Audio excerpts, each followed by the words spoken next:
Seja bem-vindo ao canal da sua evolução. Conecte-se com esta mensagem e viva uma verdadeira transformação na sua vida. O Evolução Diária de hoje já vai começar. Olá, queridos, bem-vindos à Evolução Diária de hoje, quinta-feira, dia 17 de outubro de 2024. Eu sou o pastor Vitor Santos e estou aqui para te ajudar no seu processo de evolução. Hoje nós vamos estudar o penúltimo capítulo do livro de 2 Samuel, capítulo de número 23. Mas antes da gente começar o nosso estudo de hoje, eu quero te pedir bem rapidinho para você curtir, comentar e compartilhar esse vídeo com todos os seus amigos e familiares em nome de Jesus. Faz isso porque isso é muito importante para o crescimento e desenvolvimento aqui do nosso canal, tá? Se a Evolução Diária tem sido bênção para você, curte, comenta e compartilha, tá bom? Feito isso, vamos lá. 2 Samuel capítulo 23 tem 39 versículos, o texto diz assim: essas são as últimas palavras de Davi, filho de Jessé, palavras do homem que foi exaltado, do ungido pelo Deus de Jacó, do cantor dos cânticos de Israel. O Espírito do Senhor falou por meu intermédio, a palavra esteve na minha língua. O Deus de Israel falou, a rocha de Israel me disse: quem governa o povo com justiça, quem governará com o temor de Deus, é como a luz da manhã ao nascer do sol, numa manhã sem nuvens, é como a claridade depois da chuva, que faz crescer as plantas na terra. A minha dinastia está bem com Deus, ele fez uma aliança eterna comigo, firmada e garantida em todos os aspectos, certamente fará prosperar em tudo e concede-me tudo quanto desejo. Mas os perversos serão lançados fora como espinhos, que não se ajuntam com as mãos. Quem quer tocá-los, usa a ferramenta ou cabo de madeira da lança. Os espinhos serão totalmente queimados onde estiverem. Estes são os nomes dos principais guerreiros de Davi. Jabezão, um taquimonita, chefe dos 3 principais, numa ocasião com uma lança, enfrentou 800 homens numa mesma batalha e os matou. Depois Eleazar, filho do Aioíta Dodó. Ele era um dos 3 principais guerreiros e esteve com Davi quando os filisteus se reuniram em Pas-me-Damim para a batalha. Os israelitas recuaram, mas ele manteve a sua posição e feriu os filisteus até sua mão ficar dormente, grudada na espada. E o Senhor concedeu uma grande vitória naquele dia, e o exército voltou para onde Eleazar estava, mas somente para saquear os mortos. Depois dele, Samá, filho de Agé, de Arar, os filisteus reuniram-se em Lei, onde havia uma plantação de lentilha. O exército de Israel fugiu dos filisteus, mas Samá tomou posição no meio da plantação, defendeu e derrotou os filisteus, e o Senhor concedeu-lhe uma grande vitória. Durante a colheita, os 3 chefes da batalha, do batalhão dos 30, foram encontrar Davi na caverna de Adulão, enquanto um grupo de filisteus acampava-se no vale Refaim. Estando Davi nessa fortaleza e o destacamento filisteu em Belém, Davi expressou um forte desejo: quem me dera trouxessem água da cisterna da porta de Belém. Então aqueles 3 atravessaram o campo filisteus, tiraram água da cisterna e trouxeram a Davi, mas ele se recusou a beber. Em vez disso, derramou como oferta ao Senhor e disse: que o Senhor me livre de beber essa água, seria como beber o sangue dos que arriscaram a vida para trazê-la.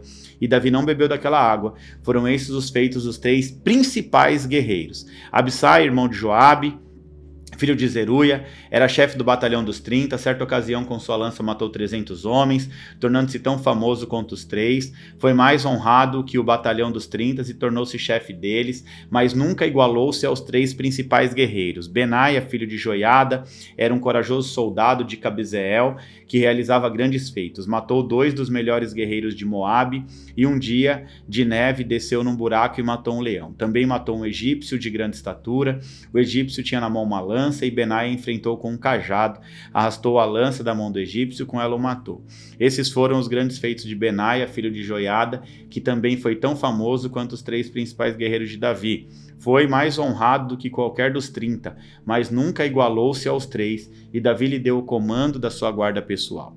Entre os 30 estavam Azael, irmão de Joabe, Elanã, filho de Dodô de Belém, Samá e Elica de Arode, Elis de Pelete, Ira, filho de Iques, de Tecoa, Abiezer de Anatote, Mebunai de Ruzate, Zalmão de Aoi, Maarai de Netofate, Elede, filho de Baaná de Netofate, Itai, filho de Ribai, de Gebeá de Benjamim, Benaia de Piratom, Idai dos riachos de Gaás, Abi-Albon de Arbate, Asmavete, eita nome difícil, de Baurim, Eliaba de Shaalbon, os filhos de Jazem, Jonatas, filho de Samá, de Harar, Aião, filho de Sarar, de Arar, Elifelete, filho de Asbai, de Maaca, Eliã, filho de Aitofel, em Giló, Esrai de Carmelo, Parai de Arabe, Igai, filho de Natã, de Zoba, filho de Agri, Zeleque de Amon, Naarai de Beerote, escudeiro de Joabe, filho de Zerui, Ira de Garebe de Jatir, e o Itita Urias. Foram ao todo 37. Amém? Parece difícil aqui esse final, né? Um monte de nome estranho.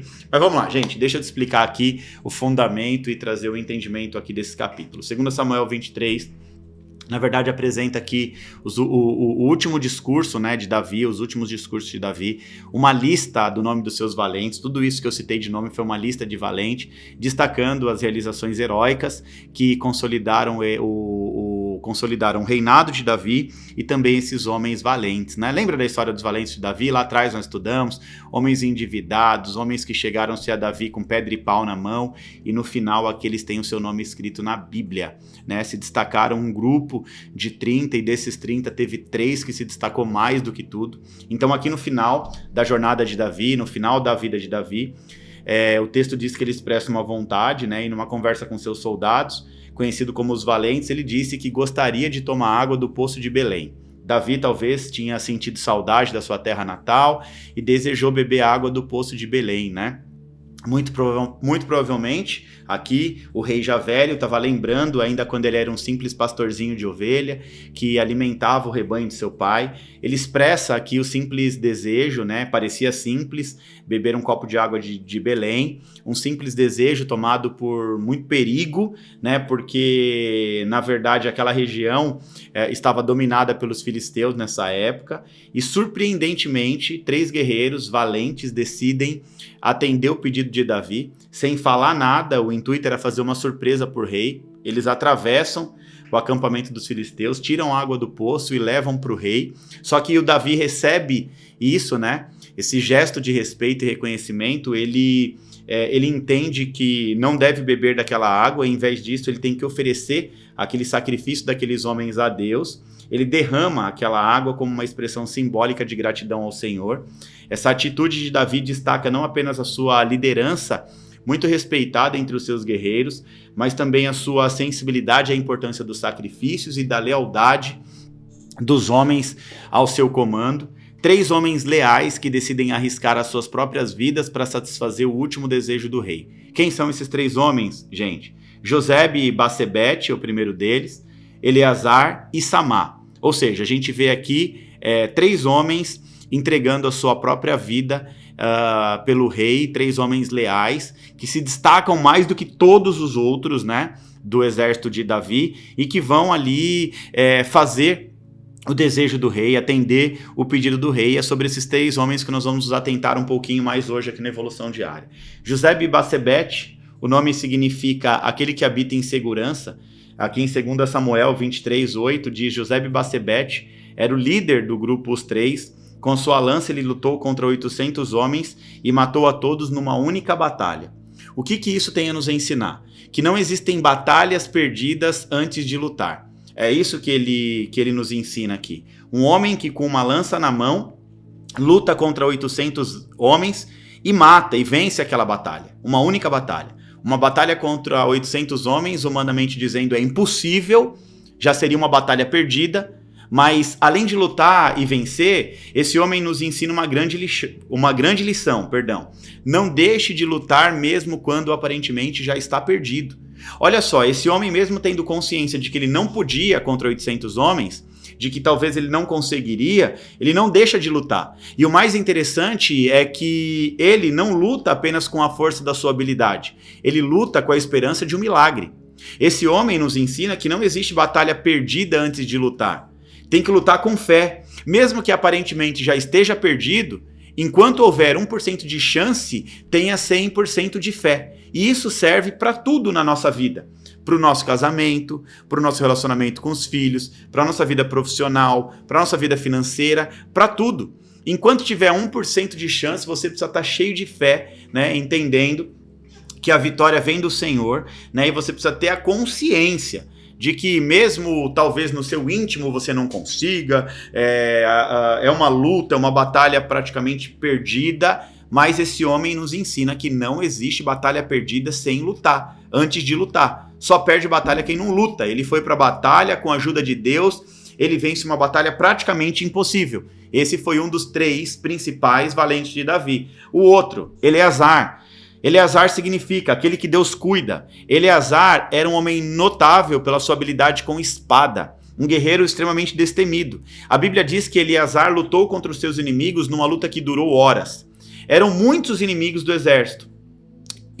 Do exército hebreu, lá no exército filisteu. Eleazar, ele luta com convicção na vitória e a determinação da sua espada, a ponto de ficar presa na sua mão, né, e Deus operar um grande livramento através da vida desse homem. Era para ser uma batalha perdida, né, os soldados israelitas já tinham fugido, né, porque já estava tendo vantagem os filisteus sobre os israelitas. E eles fogem, os israelitas fogem, e deixam Eleazar lutando sozinho, lutando contra tudo e contra todos. Eleazar teve tanta convicção na vitória que ele nem percebeu que a sua espada estava grudada nas suas mãos. A espada entrou na mão dele, rasgou a carne. Ele também já não sentia mais os movimentos da sua mão, porque além de tudo ele teve cãibra na mão, porque a espada tinha ferido a sua carne.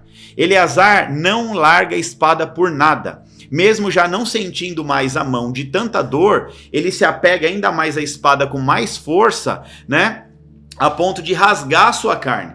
O que esse valente nos ensina? Você não pode largar a sua espada por nada. O que é espada, pastor? Me fala, vamos lá. Quantas vezes nós lutamos, passamos por tribulações, dificuldades, e a primeira coisa que a gente faz é largar a espada. Dá chiliquinho gospel. Larga a Bíblia, larga a palavra de Deus, abandona a igreja, não quero mais saber, minha vida não vai pra frente, nada acontece, não consigo vencer. Olha o que esse homem está ensinando. Uma luta improvável, todo mundo fugiu da batalha, ele ficou sozinho, teve cãibra na mão, a espada grudou na mão dele. Esse era um valente. Os que fogem no meio da batalha não são valentes, porque o valente se apega à espada e não abandona uma luta jamais. A espada é a palavra de Deus. A palavra de Deus está nas nossas mãos e nós não podemos largar por nada. Olha o que diz em Oséias 4:6, que a causa do sofrimento do povo é a falta de conhecimento. A espada, que é a palavra, deve ser a nossa base, a nossa estrutura, o nosso alicerce, e nós não podemos soltá-la porque estamos cansados. Ah, me cansei, vou me entregar. O mundo espiritual, quem se entrega assim é uma presa fácil. Não é valente, é um medroso. E aqui um homem valente pega uma espada na mão e vai na força de Deus ali, na habilidade dele, buscando, esperando o milagre, a força de Deus, e vence a batalha. E depois sabe o que acontece? Os outros que abandonou voltam só para saquear os mortos e pegar os despojos. Depois que vence, tá cheio de gente para estar ao teu lado. Mas enquanto você tá na batalha, você tá sozinho. É você e Deus. Então se apega com Deus aí, ó, e vai para cima. O terceiro, Samá. O que significa Samá? Espanto. Aquele que causou espanto. Impressionou a todos com as suas atitudes. A Bíblia diz que Israel plantava, cultivava, cuidava do rebanho e de repente vinham os filisteus e tomavam tudo. Um homem se posiciona. Domingo, a minha última pregação foi posicionamento na fé. Nós cristãos precisamos nos posicionar na fé, integridade, conforme a vida de Jó, temor. A Bíblia diz que Jó era constante nas orações pelos seus filhos.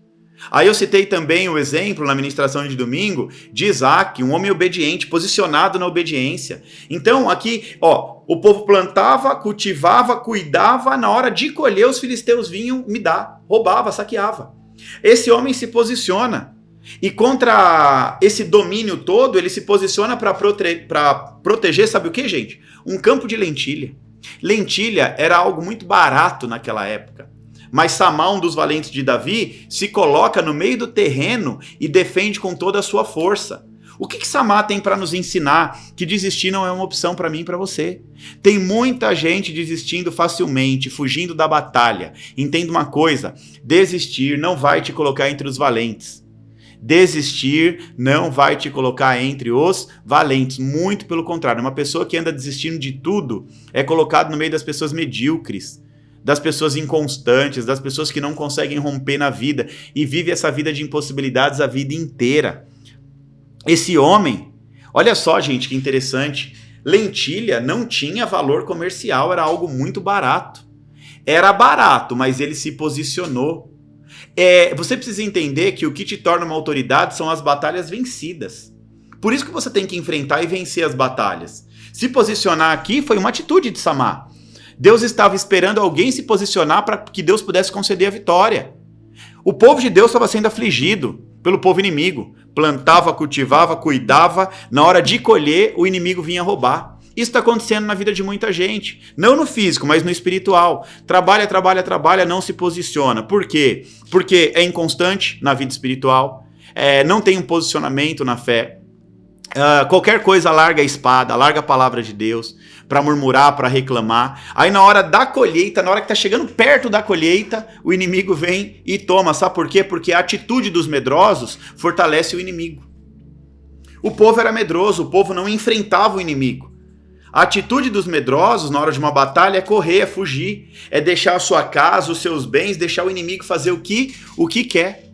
Então uma das estratégias do inimigo é ir minando aos poucos. É tirando uma coisinha, é tirando uma outra coisinha, sem que você nem perceba. Aí ele vai tirando, até tirar coisas importantíssimas. Você não percebe o valor daquilo que está sendo tirado. Ah, mas é só lentilha. Samar disse, não, acabou a brincadeira. Aqui ninguém toca. Então esse posicionamento foi uma atitude de honra.